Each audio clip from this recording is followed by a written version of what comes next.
दुनिया के सारे हुनर हमारे पास हैं।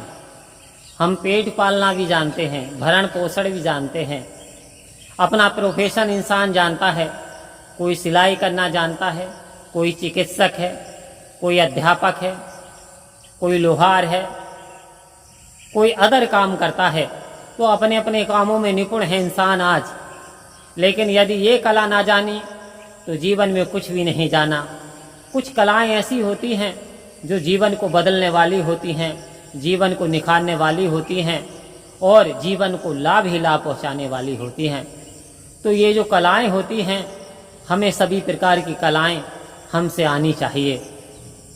एक बार की बात है, एक राजा ने ये अनाउंस कराया कि हमारे राज्य में बहुत बड़ी बाजार नहीं है जिसमें सारा साजो सामान मिल जाए। ये अनाउंस करवा दिया गया, जो पहली बार सामान बेचेगा राजा उसे मनवांछित फल देगा, जो मांगेगा राजा उसे वो प्रदान करेगा। एक बार हमारी बाजार में आएँ, अपना अपना सामान लाएं, प्रचार प्रसार करें बाजार का और लाभ कमाएं। ऐसी घोषणा राजा के द्वारा पूरे स्टेट में करा दी गई। पूरे राज्य की जो जनता थी उसको ये सूचना दे दी गई। अब सभी व्यक्ति दूर दराज से अपना अपना सामान बेचने के लिए आए। कोई मिठाई लेकर के आया, तो कोई समोसा लेकर के आया, तो कोई घोड़े लेकर के आया, तो कोई गधा लेकर के आया, कोई बकरी लेकर के आया। यानी जैसा जिसका सामान था वो वैसा लेकर के उस बाजार में आया। वहाँ सारी सुविधा प्याऊ व्याऊ की थी, साफ सफाई भी अच्छी थी और ये भी था जिसका सामान नहीं बिकेगा राजन उसका सारा सामान खरीद लेंगे। तो यहाँ पे चिंता करने वाली बात ही नहीं थी। पहली बाजार थी, सभी ने अपना अपना सामान बेचा। जिनका सामान रह गया वो राजा ने मंत्रियों से कहा, मंत्रियों ने खरीद लिया। और उन्होंने ये भी घोषणा करा दी थी मुँह मांगा इनाम भी दिया जाएगा। तो किसी ने अपने लिए 2 बीघा जमीन मांगी, किसी ने सोने की अंगूठी मांगी, तो किसी ने कुछ बगीचा मांग लिया, किसी ने कुछ मांग लिया। राजा ने सबकी इच्छा की पूर्ति की।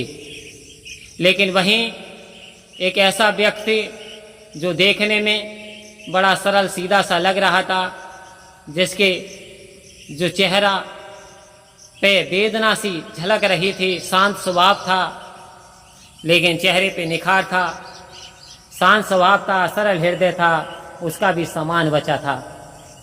उसका सामान खरीदना चाहते थे मंत्री, लेकिन उसने इनकार कर दिया। वो कहता मुझे राजा से बात करनी है। बोले राजा से? जी हाँ। उन मंत्रियों ने राजा को सूचना दी, एक दुकानदार ऐसा भी है जो अपना सामान देना नहीं चाहता, उसका सामान बिका नहीं, लेकिन वो 2 बातें आपसे करना चाहता है। ये बात सुन करके राजा ने कहा, अच्छा पहली बार की बात है, हमने वचन दिया था, वादा किया था, जो व्यक्ति हमसे जो मांगेगा वो दे देंगे। क्या पता वो आपसे ना मांगे, हमसे मांग रहा हो। राजा ने अपना रथ सजवाया, रथ में सवार होकर के कुछ मंत्रियों के साथ वो उस व्यक्ति के पास बाजार में पहुंचा। जैसे राजा पहुंचा, उस व्यक्ति ने उसे प्रणाम करा, उसने प्रणाम स्वीकार किया। राजा ने कहा, बताओ क्या समस्या है आपकी, क्या परेशानी है? पैसा चाहिए, जमीन चाहिए, कोई गिफ्ट चाहिए, मकान चाहिए, कोई आपका शत्रु है? वो व्यक्ति शांत स्वभाव हृदय कहता, ऐसा मुझे कुछ भी नहीं चाहिए, कोई साजो सामान नहीं चाहिए, प्रभु की कृपा से मेरे पास सब कुछ है, किसी चीज की कमी नहीं है। राजा हंसने लगते हैं, जब किसी चीज की कमी नहीं है तो फिर आपने हमें क्यों बुलवाया, हमसे आप क्या चाहते हैं? वो व्यक्ति मुस्कुराया। राजन कहते हैं, आपका सारा सामान खरीद लिया जाएगा, आपको 10-20 हज़ार की ज़रूरत है वो भी दे दी जाएगी, और आगे आप बताओ। तो वो कहते हैं, राजा आपने एक वचन दिया था, जो जो मांगेगा उसे आप वो देंगे। बोले हमें हमारा वचन याद है, आप मांगो। तो वो कहता, मुझे तो आप चाहिए। कहता, मुझे आप चाहिए, मुझे ये साजो सामान नहीं चाहिए, आपको मेरे साथ चलना पड़ेगा। और संत महात्मा ये सुनकर के राजा आश्चर्य में चकित में पड़ गया। वरदान दिया था सो राजा उनका हो गया। अब तो जैसा वो व्यक्ति बोलता राजा वैसा ही करता, क्योंकि राजा ही उनका हो गया। तो आओ संत महात्माओं, सदगुरु इस ओर इशारा दे रहे हैं, हमें मांगने की कला आ जाए। अरे जो मांगना है खुदा से मांगो, क्या मांगते हो इधर उधर से। कह रहे जो मांगना है परमपिता परमात्मा से मांगो, किसी पे भरोसा मत करो, किसी के सामने मत गिड़गिड़ाओ, किसी को अपने दुखड़े मत सुनाओ, वरना ये संसार ऐसा है कि आग लगी आकाश में, झरझर गिरे अंगार, संत ना होते इस जग अंदर तो जल मरता संसार।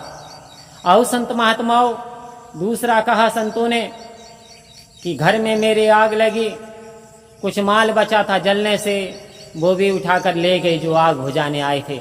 जिन पे भरोसा करते हो वही एक दिन आपको धोखा दे जाएंगे, वही पीठ पीछे आपकी मजाक बनाएंगे, वही आपकी खिल्ली उड़ाएंगे। इसलिए आपको मांगना है तो परमात्मा से मांगना है, परमात्मा से विनती प्रार्थना करनी है। आप देखेंगे आपका भविष्य बदल जाएगा, आपका वर्तमान बदल जाएगा, आपके सितारे बदल जाएंगे। क्योंकि जब जिस पे कृपा राम की होई, बापे कृपा करे हर कोई। तो आपको सेवा सत्संग सिमरण करते जाना है। परम प्यार से बोलिए धन्यवाद जी।